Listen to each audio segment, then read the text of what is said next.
Hi, Rima. How's it going today? Hello, hello. Uh, today, today was a good day, despite everything happening around us, the chaos around the globe. We can always find a spot of hope to keep us moving. Yeah, And that's really good. What, what is a little bit concerning is that when people look at, improving themselves and setting new challenges for them to become the best they can be, it creates a lot of contradictory emotions.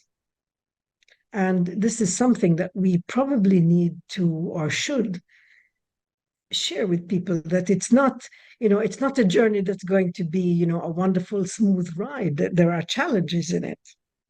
And I liked what you said earlier today when we were talking, and you said, updating your skills and capabilities and your outlook is a lot like software updates. So maybe you elaborate a little on that because I think that's a really good analogy.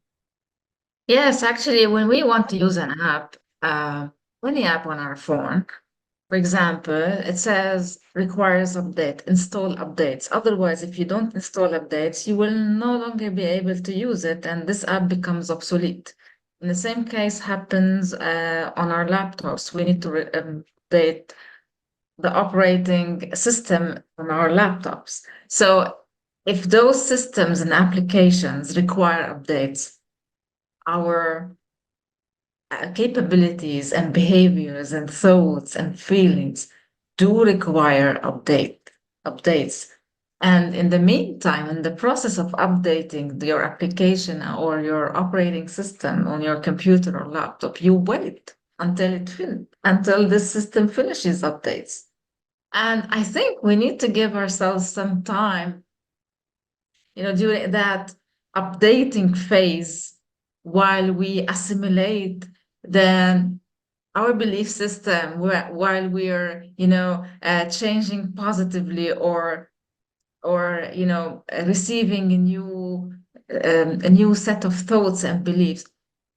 We need to give ourselves time to assimilate so that we set ourselves a new zone of learning or a new zone of growing. And I think, Mrs. Fay, you have the experience. You've been coaching thousands of people, and I'd love to hear your You know, opinion. it's interesting that the software update very much mirrors what happens when we think of neuroplasticity. Our brains are alive and they're plastic and they're responsive in terms of getting new skills, new information, new thoughts. And it's not easy because when you learn something new, you have to forget something old.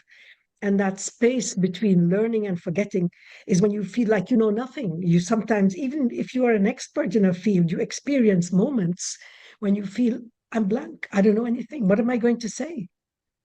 And when we are trying to integrate a new understanding, when we develop a new version of who we are, that insight that opens a window that we hadn't seen before, can sometimes be shocking because we had the complacency and the comfort of feeling that we were in control. We knew everything. We know how to behave. We feel comfortable and confident with ourselves, and business is going on as usual. Now, when some kind of wake up call comes, or we get insight through coaching into something that I never knew that about myself, I never saw that side of me. It suddenly feels like maybe I've lost my step, I've lost touch, now I'm going to lose my balance. But actually, we do regain it, especially if we are determined to grow. People who are resilient and hopeful and who want to be the best version of themselves eventually get through that difficult patch. And the job of the coach is to encourage them and support them so they believe they can do it. So they pass through that difficult time when their brain resets itself, just like the update in the software, to accept the new information. Would love to share that slide that we use when we tell people about coaching so they can see the journey is not a smooth ride, but getting to the other side is a fantastic journey that you start out with the old status quo, and as you go through that journey, it's not a straightforward thing. There is resistance because we have to give up something, we have to forget the old. We're confused because which way am I going to work? Am I going to do my left foot, my right foot first? How am I going to go? And then when there is that transforming idea, we get insight into, I can do it. And we get encouragement. We integrate this new knowledge into our mental and emotional space. And with time, we master the new skill. And then it becomes as if, oh, this is something I always did. We become very comfortable with it. And that new capability now becomes the new. But people who grow are people who do this constantly. Constantly. It's not something that happens at one moment in time and we give up. To become the best we can, we need to know we don't know everything about ourselves. And when somebody enables us to do that, it's good when you come out on the other side. You've done it so many times.